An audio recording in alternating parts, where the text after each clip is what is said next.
سلامونه وخت مو په خیر د افغان کرک فور یوټیوب چینل قدرمن لیدونکو ستړي مشئ دا ځل د نړۍ ورزشي خپرونه کې زموږ همکار د لغمان انټر کلب سیالیو ته تللی او هلته یې د ډیرو منډو جوړونکي شوکت خان سره مرکه کړې او همدارنګه یې له هغه پوښتي چې څرنګه یو لوبغاړی تر ملي لوبډلې رسېدی شي راځئ مرکه راسره تر پایه واورئ.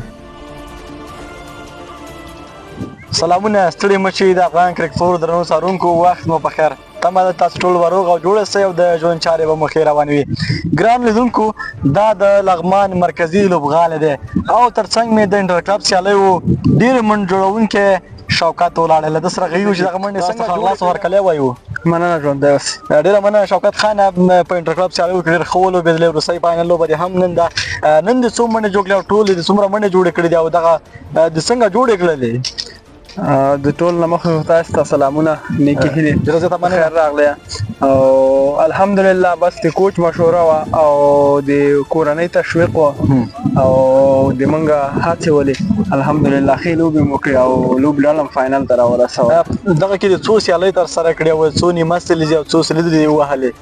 په شپږ لوبو کې مې په دریو لوبو کې سلیزې وهلي یو کې مې 1.5 سل کړي یو کې مې 1.9 کړي دي او په دوو کې مې 50 وهلي دي.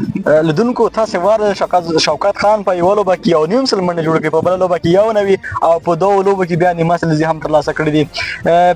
په کوم پوزیشن باندې توپاهنه کېده دا؟ زه په 1 ډاون پوزیشن باندې لوبه کوم چې یوه وکټه لاړه شي بیا زه چې اړتیا درته پیدا شي په اوپننګ باندې لوبه ترسره کولی شي؟ یوه لوبه کې اړتیا وله او بیا زه خپله اوپننګ ته لاړم په هغې لوبه کې مې هم سلیزه ووهله.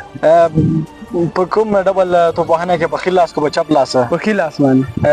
په ښي لاس توپاهنه کې دې تر څنګ په نورو کوم ځایونو کې داسې بهترین لوبې ترسره کړې چې ستاسو لپاره یوه خاطره پاتې شوې ده؟ منګه په کندوز کې هم ښې لوبې کړې دي ولایتي لوبې منګه کړې وې او په لغمان د ننګرهار زون کې غازي امان الله خان لوبغاړي کې منګه ډېرې ښې لوبې کړې او هلته هم ښې لاسته راوړنې درلودې. د افغانستان په لوبډله کې ستا د خوښې لوبغاړی څوک دی او په نړیوال کرکټ کې بیا د خوښې لوبغاړی څوک دی او ته کوم لوبغاړي څخه هم متاثره شې چې دغه لوبې کرکټ لوبه شروع کړې؟ د افغانستان په لوبډله کې خو ما د خوښې لوبغاړی ګرباز د رحمان الله ګرباز او په نړیوال کرکټ کې مې یو لوبغاړی خوښېږي چې شاید د تاسې هم خوښ شي ایبي ډیویلرز نومېږي. واقعا بهترینه پلیر و. یادونه مې وکړه ته د کوم لوبغاړي څخه متاثره شوې چې د هټبال سیالۍ تر شروع کړي او غواړي چې په دې کې مخکې لاړ شي د افغانستان لپاره هم ولوبېږي؟ د موږ کورنۍ چې دا ټول ماشاءالله کرکټ کوي ټول کرکټ شوقیان دي خو هغوی د خپل شوق د پوره کولو دپاره زه یې کرکټ ته وباسم ما ته ویل چې ته لوبې وکړه کرکټ وکړه نو د همغوی برکت ده چې زه یعنې د خپل ورونو نه کرکټ هغه شوی. د ګربز یادونه دې وکړه تا هغې وویل چې زما د خوښې لوبغاړی په افغانستان کې ګربز تر اوسه سره مخامخ شوی لوبې دې ورسره کړې دي او که یا نه لوبې مې ورسره نه دي کړي خو د بونډرۍ نه بیرون ورسره یو ځلي ملاقات هم شوی ده او خبرې مې ورسره کړي. ته توپاچوونکی له کوم توپاچوونکي سره ستونزه او مشکل لري په سوکه توپاچوونکي سره که د پس توپاچوونکي سره؟ الحمدلله دواړو سره ښه یو لوبه کوو.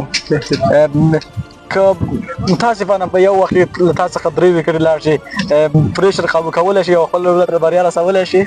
د ما خپله ماته خوند راکوي چې زه پریشر کې لوبه وکړم ځکه پریشر کې د ټیم مسؤلیت تا باندې پروت وي نو په هغې وخت کې لوبه کول خوند لري.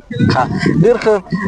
دلته د سیالۍ وکړه د دې وړاندې هم سیالۍ ترسره کړي یو لوبغاړی چې ملي لوبډلې ته راشي باید کومې مرحلې هغه طی کړي او تر ملي لوبډلې ورسېږي هغه کومې مرحلې دي که یادونه یې وکړي او لیدونکي پرې پوه شي؟ لوبغاړی چې راځي اول خو انټر کلب د انټر کلب نه وروسته ګریډ 2 ده بیا ګریډ 1 ده.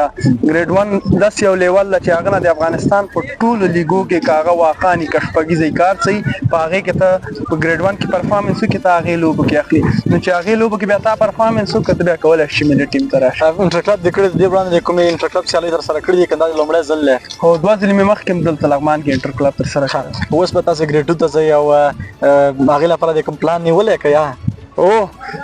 پلانونه اوس خو د موږ را روان چې دا یو ټیسټ ده او هغه ته له خیره پلان لرو چې بس منډې ډېرې ووهو او یو ټیسټ کې له خیره پاس شو بیا به له خیره ولټېږو. نو تاسو ته لا بریاوې غواړو لا ښه چانس درته غواړو خدای دې وکړي چې خپلو ارمانونو ته ورسېږي. ډېره زیاته مننه ستاسې نه کور ګران لیدونکو شوکت خان د لغمان د کرکټ د انټر کلب سیالیو ډېرو منډو جوړونکی تاسې خبرې وړ دی تر بیا بلې خپرونې چې ستاسې درنه چوپړ ته حاضرېږم تاسو ټول په لایزاله سپېڅلي رب سپارم.